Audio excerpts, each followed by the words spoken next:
Hey everybody, Nick Espinoza, your chief security fanatic here, and it is Sunday, so we are doing breaches of the week, and this has been an insane week for breaches. Strap yourselves in. Now, before we begin, I'd like to thank the following people that sent me messages, tagged me, linked me, emailed me, whatever it was to get me this information. I really appreciate it. And that is David Walker, Barrett Peterson, Jason Dance, Chris Fallon, and Jacqueline Wolf. Guys, thank you so much. And if you have a tip for me, please feel free to let me know, and I'm more than happy to give you a shout out as well. And with that, let's start in Barcelona, Spain, because we are talking about a software firm called Prestige Software. Now, they were caught unintentionally exposing sensitive private and financial data for millions of customers around the globe. Now, in particular, customers from the platforms that they cater to, such as Booking.com, Expedia, Agoda, Amadeus, Hotels.com, HotelsBed, OmniBees, Sabre, and several other are among the unsuspecting victims of this data breach. Now, apparently it was a misconfigured Amazon Web Services or AWS S3 bucket that was owned by Prestige Software. It was left open for public access without any security authentication. So heads up, if you've used Booking.com, Expedia, Agoda, Amadeus, Hotels.com, HotelBeds, OmniBees, Sabre, and several others, you may have been exposed. Moving on, let's talk about the SPIE group. They have over 47,000 employees, and basically they just got hit with the Nephilim ransomware hit, so we have no idea what's going on there other than they just got ransomed. So if you have anything to do with the SPIE group, we're going to see what happens in the next couple of weeks. They're being pretty quiet right now. Next up, let's talk about Compal, that's COMPAL. They're actually the second largest laptop manufacturer in the world. They're out of Taiwan. You've probably never heard of them, but these are the people that build laptops for Apple, Acer, Lenovo, Dell, Toshiba, HP, and Fujitsu, and they just got hit with the ransomware. Now, those are basically those responsible for the breach are believed to be the Doppelpaymer group, according to a screenshot of the ransom note that was shared with Yahoo Taiwan, and so that's obviously a very serious issue there. We'll see if this actually impacts production of laptops, from those specific brands. Moving on, let's talk about the technology and culture news website Mashable, because they just announced a personal data breach of users as they discovered a leaked database posted on the internet. Now, in a statement from November 8th, Mashable confirmed that a database containing information from readers who made use of the platform's social media sign-in feature have been found online. Now, Mashable said that, and I quote, "A hacker known for targeting websites and apps was responsible for this breach. The suspect has not been named, but the leaked data is said to include full names, locations, email addresses, genders, IP addresses, and links to social media profiles of the users." So heads up, if you've ever logged into Mashable, you might be in trouble. And following that, let's talk about young kids, parents, if you are out there and you have kids, if they are playing a game called Animal Jam, it's like basically an online kids playground. It comes from a company called WildWorks, and you know where I'm going with this, because they just revealed around 46 million account records have been stolen by attackers that accessed their database last month, including millions of email addresses used by parents to register their children for Animal Jam. Now, among the stolen information was 7 million email addresses used to create parent accounts for Animal Jam. 12,653 of those accounts included the parent's full name, billing address, and a further 16,131 included full names but no addresses. Fortunately, 7 million passwords that were stolen were encrypted, although it's not clear how strong the algorithm is and whether they were salted or not. So I don't know what the encryption strength is, but hopefully that's an issue. But if you have kids that use Animal Jam, heads up, you might want to check in. Moving on, let me give you an update on Luxottica. You might remember I mentioned them last week. They are the world's largest eyeglass manufacturer. They own eye exam places. They even own the eye insurance. They own the supplier, basically the entire supply chain, or most of it anyway, for your eyeglasses needs. A proposed class action lawsuit in Ohio federal court is now in play. Now, apparently Michael Doyle, a Connecticut resident, received a letter in late October informing him of the breach. According to this complaint, he had obtained an annual vision exam and bought new prescription glasses from a retail location that's owned and operated by Luxottica, and therefore he provided his social security number, insurance information, and medical history in the process. And so here we go. I could probably be part of that as well. These are a Luxottica brand, and I have these on constantly. And I also have to say, I really got an interesting comment the other week on somebody that noticed me adjusting my glasses, which I do quite a bit. These are older glasses. They tend to slide down a little bit, but he took that to mean I was lying when I was talking about things like fake news. So I thought that was pretty interesting. But heads up, if you have eyeglasses, odds are they might be Luxottica. You might be entitled to compensation. Moving on, let's talk about a company called Vertifone. They are a provider of insurance software, and they disclosed a data breach this week, admitting that a third party access the details of 27.7 million drivers in the state of Texas. Now, the incident is believed to have taken place sometime between March 11th and August 1st and happened to be the result of human error when 3 data files were inadvertently stored in an unsecured external storage. Vertifore, said that the files were removed from the external storage system, but after an investigation, they discovered that the files had been accessed without authorization. So if you have a driver's license and you're in the state of Texas, heads up, you just got hit. Moving on, let's talk about Mill Creek Township in Pennsylvania, because they just got hit with ransomware. Now, their IT team could not decrypt the breach, and so the township was forced to pay up. Local news basically filed a Freedom of Information request on the town, and they learned that the town's insurance company had paid $53,000 and the company to a company called Tetra Defense, which basically was for an extortion settlement. So they acted as the incident response, and the cost of the town itself was $25,000, which was what its deductible was. I'll have more actually on fine payment in a bit here on data breaches, because we've got quite a few of those right now. Moving on, let's talk about the North Face. They make like jackets and stuff like that. Apparently you can shop on their website because they reset their customer passwords after attackers launched a credential stuffing attack against essentially their outfit. Now, in a recent data breach notification, the company told customers that it was alerted to, and I quote, unusual activity involving its website, thenorthface.com, on October 9th. So if you've been shopping, let's say on or before October 9th, on thenorthface.com, heads up to you. Moving on, let's talk about Milten Yi Biotech. This is a biomedical and clinical research company. They have 2,500 employees in 28 countries and are developing cell research and therapy products for clinicians and researchers who are working on COVID-19 vaccines. They also are providing antigens basically for COVID-19 research as well. Now, the Mount Locker ransomware gang has claimed an attack earlier this month against them, and they have apparently leaked 5% out of the 150 gigabytes of data they claim to have stolen from the company's network, and basically they leaked this on November 4th. This is roughly 1 gigabyte of data so far from their documents, and that's obviously a huge concern given what they do. So hopefully Milten Yi Biotech will get their stuff straightened out soon. Moving on, let's talk about medical device vendor Zoll, Z-O-L-L. And I think this is actually an interesting one because a lawsuit has been filed in the U.S. District of Court in Massachusetts by Zoll, which alleges that its IT service vendor, Barracuda Networks, and you may know Barracuda Networks from spam filtering, firewalls, all that kind of stuff, that Barracuda Networks, they say they were negligent for botching a server migration, which resulted in the exposure of protected health information of 277,139 patients. Now, the breach in question involved archived emails that were being migrated to a new email archiving service. A configuration error resulted in the exposure of those emails for more than 2 months between November 8th of 2018 and December 28th of 2020. The configuration error was corrected, but Zoll was not informed about the breach until January 4th of 2019. The breach investigation revealed exposed emails contained patient information such as names, contact information, birth dates, medical information, and for certain patients, social security numbers. That's obviously a very huge issue, and hopefully Barracuda has that locked down, but heads up, that It's really not cool. Moving on, let's talk about cryptocurrency service Acropolis.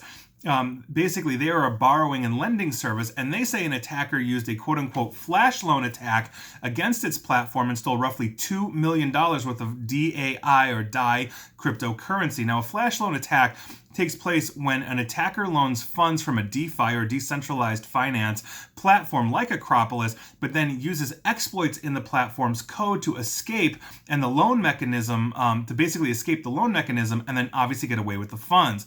These attacks have been growing in number since February, and basically we had a huge one in October when 24 million of cryptocurrency was stolen from Harvest Finance in this matter. Now the good news is that Acropolis says it has already identified the attacker's Ethereum account, and it would basically, which would allow it to track the funds as it moves around the blockchain, and so hopefully they'll get their money back.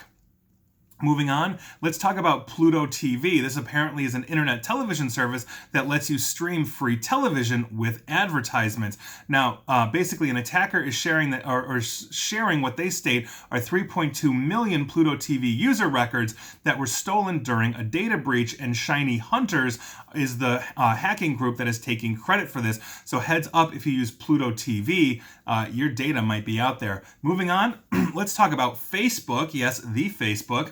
Security researchers with VPN Mentor found an unsecured database containing hundreds of thousands of stolen Facebook logins. Now, the credentials were stolen as part of a widespread phishing operation targeting Facebook users with fake landing pages, basically fake phishing websites. The researchers who shared their findings with CNET believe that the scammers used websites that offered fraudulent services to Facebook users, such as reports on who recently visited their page. Probably had kind of a single sign-on login with Facebook and stole that information. That's my guess there. But heads up if you are a Facebook user. Moving on, let's talk about Red Doors. They are a Singapore-based hotel management and booking platform that I actually talked about a month ago or so on this very show. And here we are with an update. Now, a threat actor is selling the Red Doors database containing 5.8 million user records from a hacker forum, and as a part of this sale, the threat actor has shared a database sample that includes the table structure for 500 and records for 587 users.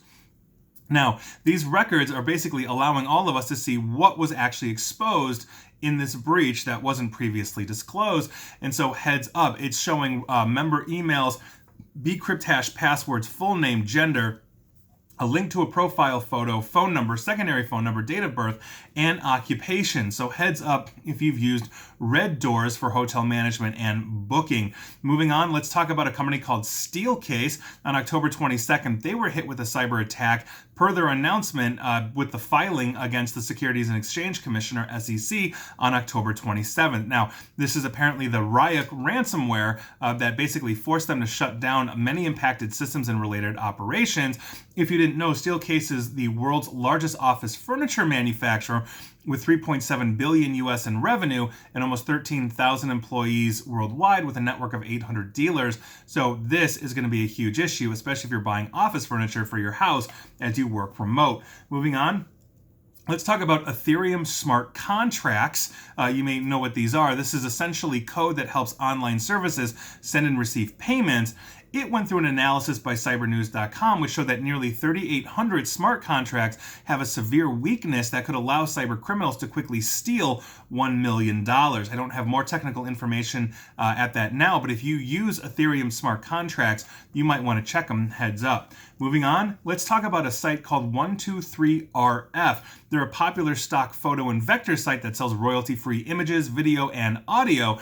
They suffered a data breach after an attacker began selling a database containing 8.3 million user records on a hacker forum was discovered. Now, samples of this database seen by Bleeping Computer includes member's full name, email address, MD5 hashed passwords, which is a very weak password hash, company name, phone number, address, PayPal email if used, and IP address. So far, there is no financial information stored in this database, and we're hoping that's true. But if you've used 123RF to get your royalty-free images, you might be in trouble. Moving on, let's talk about Red Wing Stores. They are a store chain here, at least in the United States, that sells Red Wing shoes.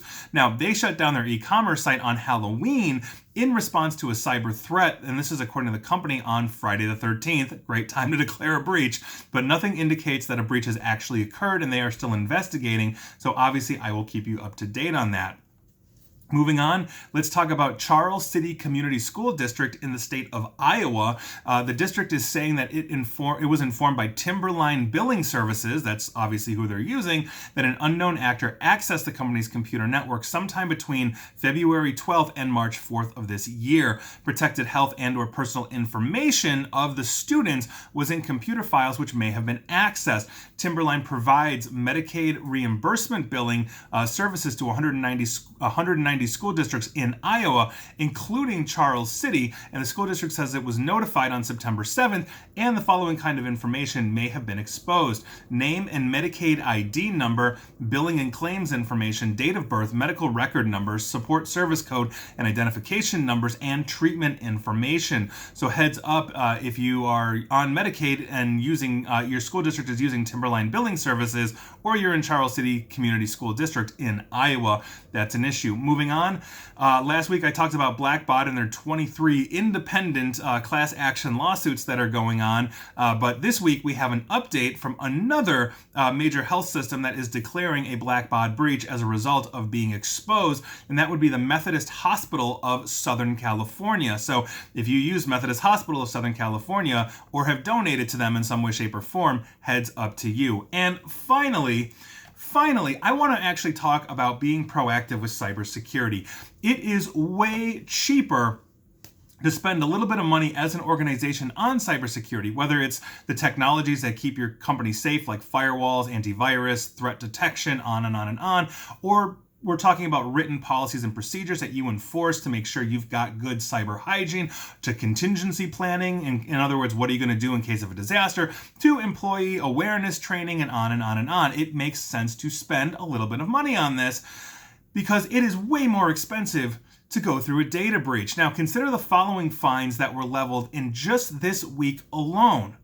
Marriott Hotels by the Starwood Hotels Group. This is an update from their 2018 cyber attack coming out of the UK because the Information for Commissioner's Office basically just leveled a fine of £18.4 million on them. Also coming out of the UK is another 2018 breach, this one for Ticketmaster. Yes, Ticketmaster. They have the same fate as Marriott and are going to be paying £1.25 million. British Airways, that I just reported on, another 2018 breach, they're paying £20 million on this, and this is just the UK alone. As I mentioned, Blackbaud, which is based here in the United States, has 23 separate class actions, not to mention the other class actions I mentioned, or lawsuits I mentioned in the breaches earlier. This also doesn't include the GDPR fines in the European Union that we're seeing, multiple class actions outside of Blackbaud, individually for other organizations. I just mentioned one coming out of Ohio, not to mention other governing bodies around the globe that are leveling fines from Australia to Japan to South Africa, to basically all around the world. This is going to cost you a fortune and could potentially put you out of business. Now, this isn't a sales pitch for my industry. This is just the reality of the situation. If you are not marrying technology to cybersecurity, you are failing at protecting your technology, which means you are failing at protecting the engine that is driving your organization forward to actually make money. This is what we are talking about. And if you are paying lip service to this, at some point you will be calling me or one of my colleagues to come in and unscrew yourself, and you will be paying us a lot of money, not to mention possible fines to GDPR, to the UK, to the SEC, or Sarbanes-Oxley, or whatever compliance, not to mention HIPAA breaches and violations and all of that. These are huge, huge problems, and you will pay a fraction of the $20 million British Airways, or 20 million pounds British Airways did, to make yourself secure and to give your people a little bit of education. If you show due diligence, if you show that you have built a good secure house and you're maintaining it, you are mitigating the potential fines, not to mention making yourself a complete pain in the butt to break into, and most attackers are lazy. They're going to move on unless they have a very specific reason to break into you. So let's make sure we are doing that. let's make sure that we are training our people. We are putting in good enterprise level defensive technology. And I don't care if you're a small business or mid-size or enterprise technology is affordable at all levels. It really is. I know, because I've implemented it from small to Fortune 100, literally. So those are your breaches of the week. That is my preaching of the week as well. So please let me preach so you don't have a breach. And that is your news of the day. And please like, share, follow me here on Facebook and Twitter at NickAESP. And please feel free to subscribe to me at YouTube as well. And as always, stay safe and stay online. Thanks, guys.